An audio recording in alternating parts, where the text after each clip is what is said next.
waktunya begitu besar untuk kita di malam ya masuk hari ini. Jadi kira-kira saya cuma nyambung ya yang disampaikan Pak Ketua DPRD tadi. Kira-kira begini, sebagus apapun kekuatan yang kita miliki, fakta yang kita miliki, tetapi tidak bisa tersampaikan kepada publik, maka tidak akan diketahui publik. Teman-teman sekalian, mungkin kita sampai detik ini masih menjadi penyembah batu jika tidak ada orang yang menyampaikan informasi tentang kebenaran Islam. Karena itu, penyampai informasi itu menjadi sesuatu yang dominan dalam banyak hal kehidupan, dalam berbagai perspektif, baik perspektif politik, ekonomi, budaya, dan teologis. Karena itu, dalam perspektif teologis, orang yang menyampaikan informasi kepada khalayak itu biasanya disebut rasul, penyampai risalah, orang yang menyampaikan informasi. Dalam bahasa lain kadang disebut nabi. Kata dasarnya kan naba'ah. Sama substansinya, penyampai informasi. Wartawan itu adalah penyampai informasi. Jadi secara perspektif teologis, kita itu sama dengan rasul, tugas dan fungsinya. Penyampai risalah, penyampai informasi. Karena kita merupakan penyampai informasi, maka masih dalam perspektif teologisnya ukurannya 4: siddiq, amanah, tabligh, fatonah. Dalam konteks keindonesiaan ukurannya adalah kode etik jurnalistik dan ketentuan perundang-undangan pendukung lainnya, Undang-Undang Pers Nomor 40 Tahun 99 dan Undang-Undang tentang Keterbukaan Informasi Publik dan lain sebagainya. Di situ sudah ditentukan apa saja yang bisa disampaikan ke publik dan apa saja yang tidak bisa disampaikan ke publik. Dalam Undang-Undang Keterbukaan Informasi dan lain sebagainya itu sudah dijabarkan secara jelas. Itu saya kira tema kita kali ini kan pada bagaimana pola pemberitaan. Jadi saya gambarkan secara umum aja. Jadi pola pemberitaan itu adalah substansinya sama tetapi desainnya berbeda antar media. Misalnya kalau media elektronik seperti radio, maka pola yang harus disajikan untuk konsumsi pendengar. Tetapi untuk audio adalah konsumsi mata dan mendengarkan, dan tulis adalah konsumsi pembaca. Teman-teman dari berbagai elemen tentu sudah bisa memahami bagaimana pola menyajikan informasi untuk konsumsi pendengar, untuk konsumsi pemirsa, dan bagaimana untuk pembaca.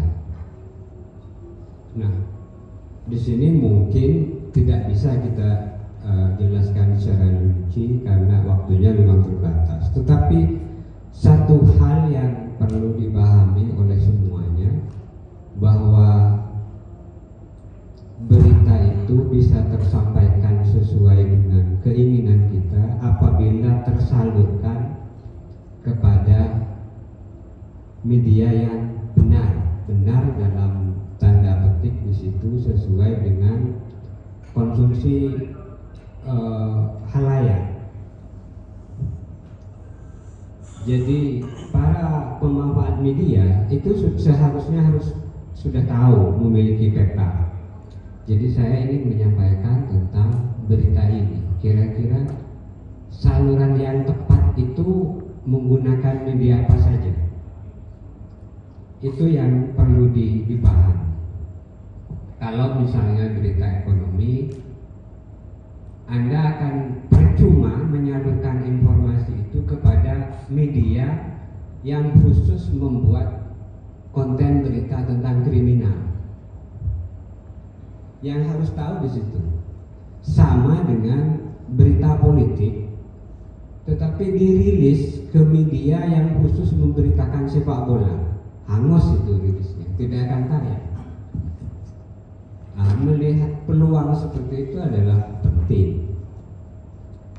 Jadi biar tidak ada berita yang hangus tidak tayang. Sama dengan berita, Anda ingin merilis berita khusus, berita seputar seni budaya, tapi itu dirilis ke koran yang menyajikan khusus kriminal, olahraga, itu akan sulit tayang. Maka mengetahui segmen informasi yang disajikan oleh media itu adalah merupakan sesuatu yang penting. Jadi kalau saya punya kegiatan seperti ini, tepatnya ini dirilis atau diinformasikan media saja, itu sudah harus tahu segmennya. Karena sejatinya media itu tidak bersaing, sudah ada segmen masing-masing sebetulnya. Misal sama halnya kita lihat dulu ada Radar Madura, kemudian Kompas, itu sudah ada segmennya masing-masing. Nah itu yang perlu dipahami, itu satu. Kemudian yang kedua, ini karena ini ada sebagian dari pemerintahan dan lembaga badan usaha ya. Iya. Jadi begini, selama ini kecenderungan dari badan usaha itu adalah pasif di mana-mana, tidak berusaha proaktif. Sebagian kan saat ini sudah berupaya proaktif dengan membuat rilis, kegiatan khusus bersama teman-teman media, sehingga apa yang diinginkan adalah terungkap kepada publik. Nah, apa yang disampaikan Ketua DPRD itu adalah betul, bahwa kerjasama dengan insan pers atau pelaku media itu adalah penting, karena di mana-mana itu media memiliki peran yang penting. Karena itu dunia menjadikan media itu sebagai pilar keempat demokrasi. Jadi harus ada keseimbangan antara eksekutif, legislatif, yudikatif, dan yang keempat itu adalah media. Ini adalah sesuatu yang nyata, bahwa media itu memiliki peran penting ketika kita melihat kondisi saat ini antara Israel dan Palestina misalnya. Yang berperan itu bukan hanya tentara, tetapi media yang juga dilibatkan. Dan dalam sejarahnya, setiap negara melakukan invasi atau ke negara lain pasti diawali dengan media. Karena itu kalau kita lihat yang disebut negara adikuasa itu di mana-mana selalu menyebarkan medianya di berbagai negara. Kalau Amerika misalnya punya media yang disebut VOA, Voice of America. Itu media luar negeri yang memang ditaruh di Indonesia karena mereka ingin mempengaruhi bangsa ini melalui media yang mereka miliki. Jadi sajian seolah-olah negara Amerika itu demokratis melalui corong media itu. Kalau Inggris kan punya British dan lain sebagainya, Reuters, di mana-mana adalah media. Karena yang paling yang ada saat ini pada kontestan politik misalnya. Di situ juga ada peran media yang cukup mumpuni, bagaimana seseorang harus dicitrakan dan lain sebagainya. Itu saya kira pandangan umum. Ya, untuk selanjutnya saya ingin menyampaikan rumus pokok dan umum untuk teman-teman dari instansi. Jadi berita itu disebut berita yang layak. Rumus umumnya adalah 5W1H. Biasalah kalau di teman-teman sudah membuat skripsi sudah tahu kapan, di mana dan lain sebagainya. Tetapi Tetapi ada tambahan poin yang perlu menjadi perhatian untuk disajikan, yaitu apa yang selain 5W dan 1H itu yang saya catat di sini adalah unsur penting yang harus disampaikan juga adalah 3E dan 1N. Apa 3E dan 1N? Jadi kalau teman-teman Bapak Ibu sekalian menyampaikan rilis selain 5W dan 1H itu, apalagi dari teman-teman perbankan BUMN yang lingkupnya masih di bawah pemerintahan, 3E 1N yaitu edukatif, kemudian mendidik, maksudnya empowering, memberdayakan, kemudian yang yang ketiga enlightening, mencerahkan, dan yang keempat adalah nasionalisme, rasa nasionalisme. Jadi selain 5W dan 1H, 3E dan 1N ini adalah setidaknya masuk dalam pemberitaan yang hendak disampaikan. Konsep ini juga berlaku untuk lembaga pemerintahan yang menerapkan sistem pemberitaan berbayar atau advertorial. Teman-teman yang akan berurusan dengan BPK, Badan Pemeriksa Keuangan, dan apabila beritanya tidak masuk 5 unsur 5W 1H, 3N 3E 1N ini, maka berpotensi dianggap berita yang tidak layak dibayar oleh negara. Buktikan saja. Nah, untuk tahu itu ya kita tidak cukup hanya sampai di sini, Pak. Tidak ya, perlu diskusi dan pendalaman yang berkelanjutan. Jadi di berita itu unsur edukatif juga harus dimunculkan, pemberdayaan. Kenapa KUR harus disalurkan seperti ini? Edukasinya apa? Sistem pemberdayaannya seperti apa? Nasionalisme itu ya karena kita memang berada di lingkup Negara Kesatuan Republik Indonesia. Jadi seperti itu. Itu gambaran umum. Gambaran berikutnya, kalau Bapak Ibu semua memberi rilis, paling tidak itu bukan hanya kegiatan yang disajikan dan komentar dari kepala pimpinan lembaga, tetapi juga harus dilengkapi dengan data pendukung. Data pendukung yang dimaksud misalnya, kalau kegiatan operasi zebra digelar, paling tidak data pendukungnya yang harus diungkapkan. Oh, ternyata jumlah kecelakaan lalu lintas di Pamekasan itu jumlahnya sekian, sehingga operasi zebra itu menjadi berita yang rasional untuk digelar. Selama ini yang saya perhatikan rata-rata hanya rilis kegiatan waktu itu saja, tidak ada data pendukung sebagai rasionalisasi mengapa kegiatan itu digelar. Operasi zebra misalnya, kenapa harus digelar? Ternyata angka kecelakaan lalu lintas tahun 2002 sekian, 2003 sekian, dan cenderung menunjukkan peningkatan, meskipun ada penurunan misalnya, tapi kerugian materialnya tinggi. 2002 sekian, 2003 sekian, sehingga ada korelasi antara data sajian dengan kegiatan yang akan kita lakukan.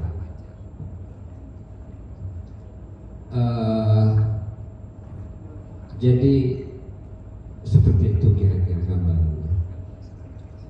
Yang berikutnya yang perlu juga kami sampaikan, dipahami bahwa negara ini memiliki tema pemberitaan yang dikembangkan oleh negara. Ada 3, yaitu politik politik, hukum, dan keamanan. Yang kedua temanya adalah desa, yang ketiga adalah ekonomi.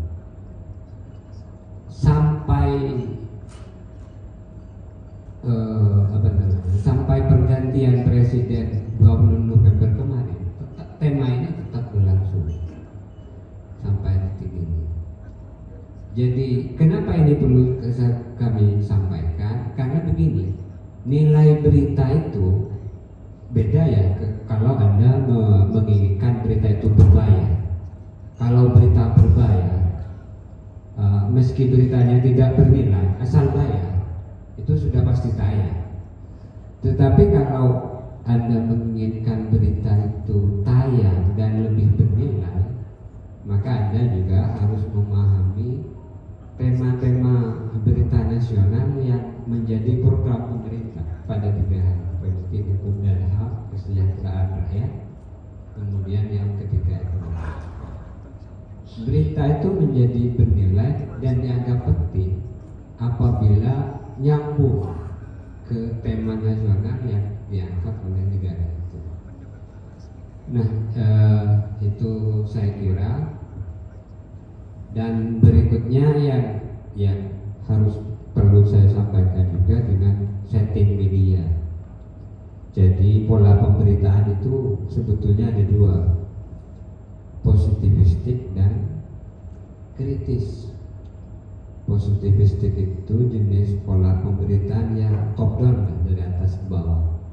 Jadi rumusnya pada rumus lama media massa, teorinya Laswell, yaitu siapa yang menyampaikan, melalui media apa yang berita itu disampaikan, dan dampaknya pemberitaan itu seperti apa.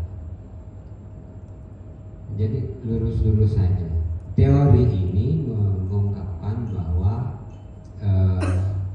media massa dan insan pers tidak punya kepentingan ros-loros, ya wartawannya begitu, medianya juga begitu, seolah-olah tidak punya kepentingan. Tetapi yang terbaru tidak, semua media ternyata memiliki kepentingan dalam teori hierarki media. Jadi ada 5 di situ, ada 5 yang mempengaruhi isi media massa. 5 hal ini yang menjadi penentu kemana arah media itu diberitakan.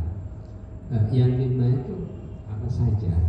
Kemudian yang pertama adalah individu wartawan.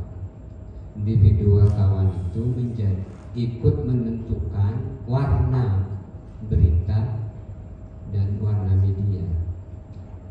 Jadi misalnya begini, kalau Anda lulusan hukum, maka pemberitaan Anda cenderung memiliki perspektif hukum.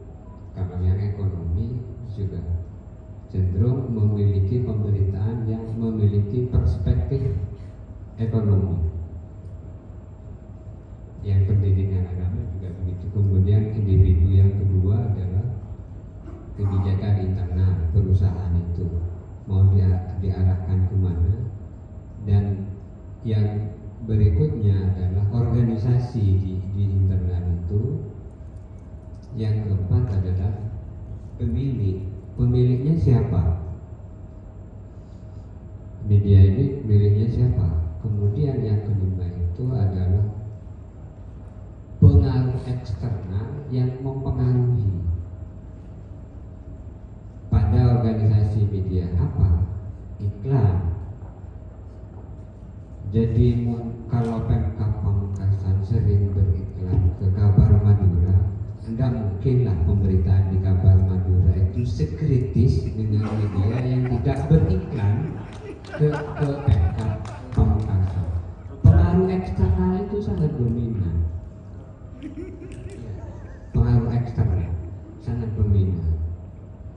Nah, teman-teman, yang perlu saya sampaikan kepada semuanya, satu ya, sekarang bahwa rata-rata media lokal itu 80% dapurnya itu dari Pemkab. 80%. Kalau dulu tidak. dulu ada media yang sangat powerful.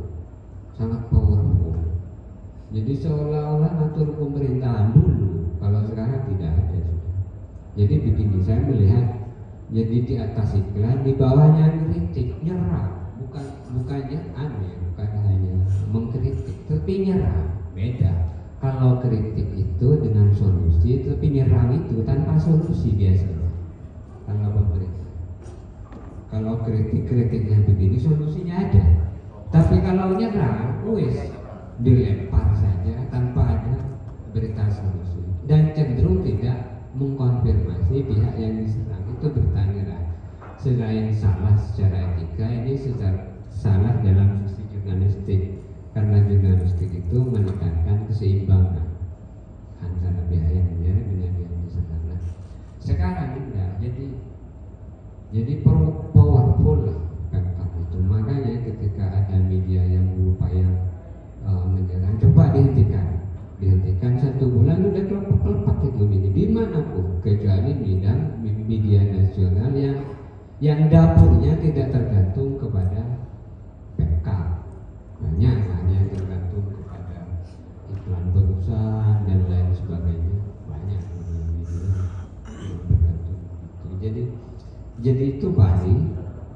Jadi kalau ajarkan kolaborasi kerjasama yang baik, saya kira sudah pas ini, karena memang 80% media itu sangat bergantung kepada dana pemerintah. Nah